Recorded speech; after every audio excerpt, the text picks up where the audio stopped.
All right, so let's talk about milestones and funding. All right.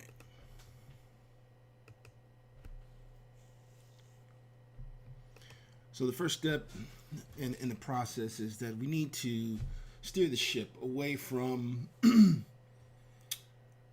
where our focus right now is on primarily doing appraisal services for our clients.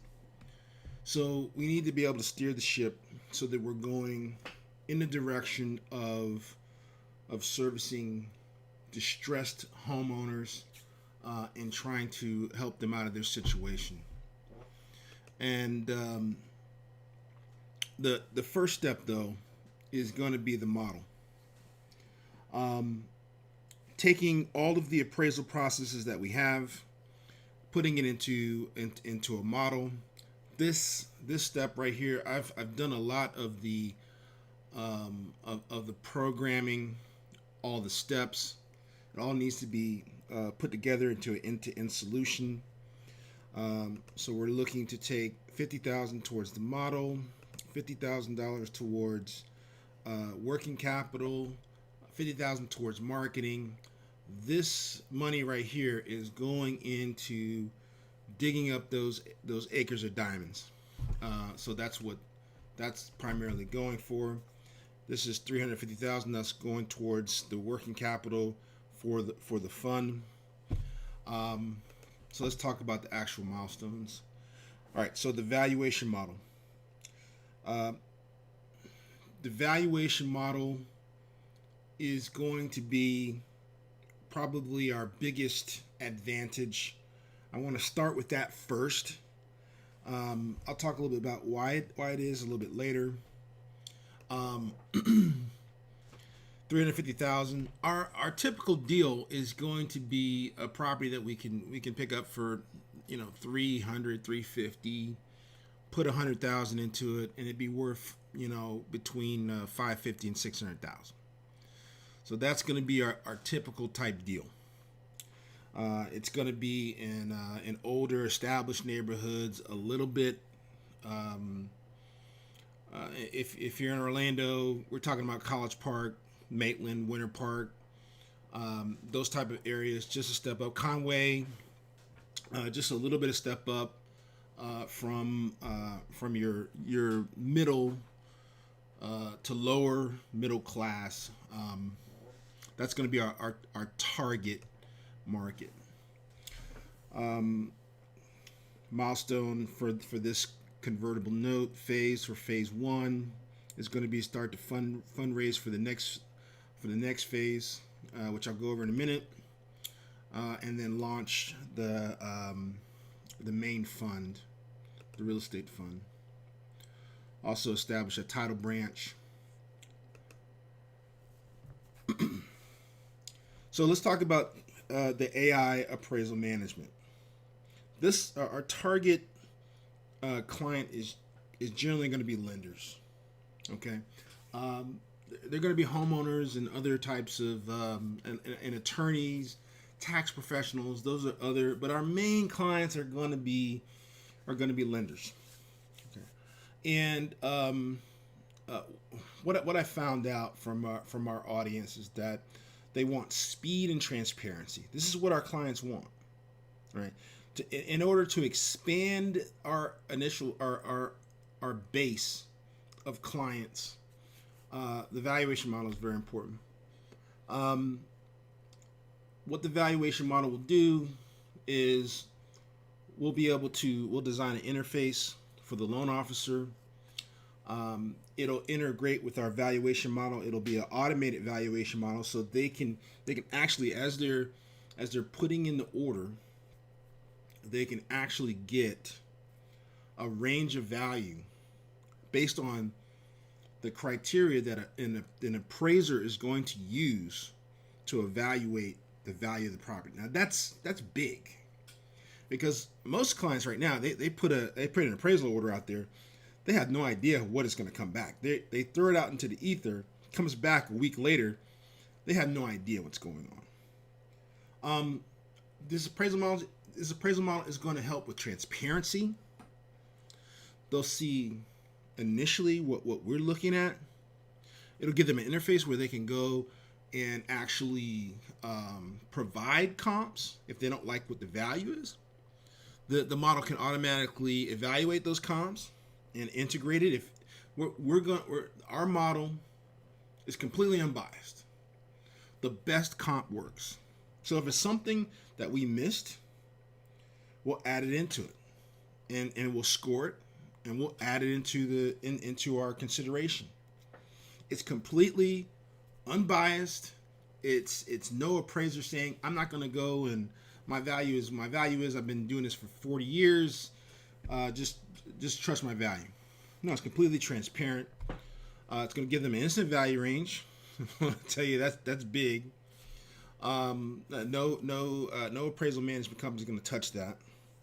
But this is all going to be based on data. Okay. You do have some companies that do where you can get an automated valuation, but it's not based on the principles that appraisers use. This is all going to be based on the systems and methods that appraisers use to come up with the value, which is important. They can book their appointment instantly. They can pay for the appointment instantly. There's transparency, so they know what's going on, and they can get the file. Our goal is where they can get the file delivered to them quickly after the inspection. If you're a mortgage professional, you get this. If not, trust me, it's a big thing.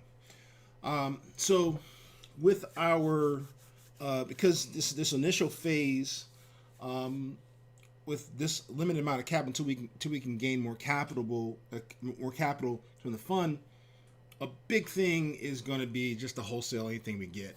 That's just going to be the big push.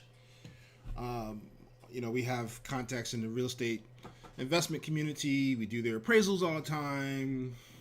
We have a buyer's list. We're going to offer that out to most of the deals that we come across. We're going to be trying to wholesale it to preserve the capital until we raise more money. Project contract. So project contract, what we're doing, I'm going to go a little bit into this, but what most the advantage here is that most realtors, they're offering appraisal, they're offering a little bit of legal, they're offering some inspection, they're offering design, they're offering all these services, but they're a jack of all trade and a master of none. You have varying levels of expertise when you deal with a realtor. They have a limited capacity of what they can do. So you can get a realtor. They might have just gotten out of school, and they've only had 3 hours of appraisal class, and maybe the broker kind of showed them how to do a CMA, but they don't know how to do evaluation. Where an appraiser, as an appraiser, you get your appraisal license now, and they shortened it up. I don't know if Florida's adopted it, but I mean, last that I remember, you had to go through 300 hours of classroom time, not 300 hours of classroom time, plus you had to have like 2,400 hours of actual experience over a 2-year time period. Then you got to pass the state exam, and then you got to continue to take continuing education and so forth.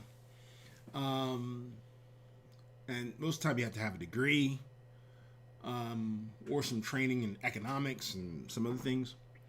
So the level of expertise that an appraiser can give is higher than what the typical agent is. So we're competing against agents. So our project contract is not where it's where what we're doing is we're piecing together the components of the transaction. So the components of a transaction is you need to do an appraisal. If I'm a realtor, I'm doing a CMA. That's a type of an appraisal. If I'm writing a contract, I'm doing legal work. And they're not lawyers, right? They're a lot of times they're giving the homeowner advice on how to make their property appealing. They're not designers. So what we want to do is we want to give the same service, same type of service, to homeowners that a traditional real estate agent does, except we're going to have professional people do it. Same price, so we're going to have professional people do it.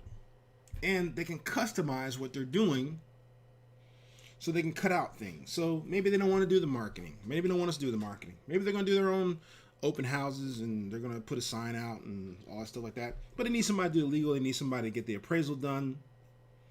They might need to get the title done. So we can customize the contract to whatever they want for a fraction of the rate. So instead of doing a listing agreement, we do a project contract. And so this helps out because we can they can get it done at a fraction of the cost, and they get professional people handling the transaction. They get a better quality, and they could possibly get it for less. All right, so Horizon Home, we're going to put that out there. Horizon Homes, right now, we do not have the infrastructure, so we're going to take a white label service, put our name on it, and then we're going to package that up, and we're going to still offer Horizon Homes, but with other people's packaging for right now, right? Until we're able to develop our own proprietary software.